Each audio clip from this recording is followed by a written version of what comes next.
గ్రామ పంచాయతీ నిధుల విషయానికి వస్తే చేసింది గోరంతా చెప్పుకునేది కొండంతా.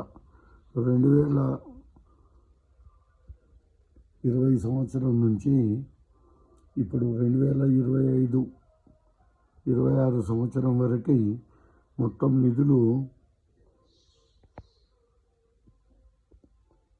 1,52,73,998 రూపాయలు వచ్చినాయి. దీనికి ఖర్చు పెట్టినరా మీరు? ఎక్కడన్నా చెప్పినావా?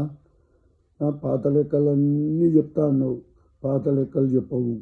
పాత లెక్కలు ఇంత ఫండ్స్ వచ్చినాయి. పాత లెక్కల్లో విపరీతమైన నిధులు వచ్చినాయి. కేంద్ర ప్రభుత్వ నిధులు కానీ, రాష్ట్ర ప్రభుత్వ నిధులు కానీ, పంచాయతీ ఇవి కాకుండా అదనంగా సీసీ రోడ్లకి గ్రామీణ ఉపాధి హామీ పథకం నిధులు. ఎన్ని మీటర్ల రోడ్డు వేసారు? దాని విలువ ఎంత? దాని గురించి ఏం చెప్పలేదు. మరి ఈ 5 సంవత్సరాలల్లా ఎక్కడ చక్కగా ఊడ్చింది లేదు, ఏ కాలువలు తీసింది లేదు, మురికి కాలువలు తీసింది లేదు. ఎవరైనా అడిగితే దౌర్జన్యము, మా విధానము, ఎవరు మాట్లాడొద్దు, నిరంకుశత్వం, అహంకారం, నియంతృత్వం. ఏం చేసిండ్రు? ఈ 1,52,00,000కు 4 పాంప్లెట్లలో 4 ఫోటోలు వేసుకోగానే అయిపోయిందా? మరి ఇంత పెద్ద మొత్తం ఫండ్లు ఇగో దీనికి ఇంత ఖర్చు చేసినా, దీనికి ఇంత ఖర్చు చేసినా చెప్పే ధైర్యం ఎందుకు లేకుండా పోయింది? అంత భయం ఎందుకు? ఎవరన్నా అడుగుతుంటే కోపాలు ఎందుకు వస్తాయి?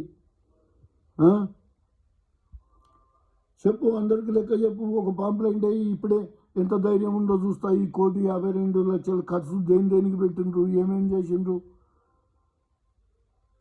అయిగాక మళ్ళీ ఎన్ని మీటర్ల రోడ్లు వేసిండ్రు, దాని వాల్యూ ఎంత ఎక్కడ చెప్పలేదు.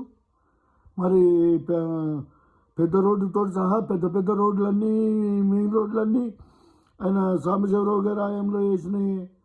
నువ్వు వేసిన చిన్న రోడ్లు, గల్లీలో కొద్దిగంట రోడ్లకే నేను సీసీ రోడ్ల అభివృద్ధి అని చెప్పుకున్నావు. అంతకుముందు చేసిన వాళ్ళే కూడా నువ్వు చేసినట్లేనా? ఇక మరి మనం తవ్వుకున్న మట్టి సంగతి కూడా చెప్తా ఉండు. కొండలు గుండ్రలు అన్నీ గరిగేపాయే. ఆక్రమించిన రోడ్లు ఏడ చూసినా కాలువలు ఆక్రమించుడే.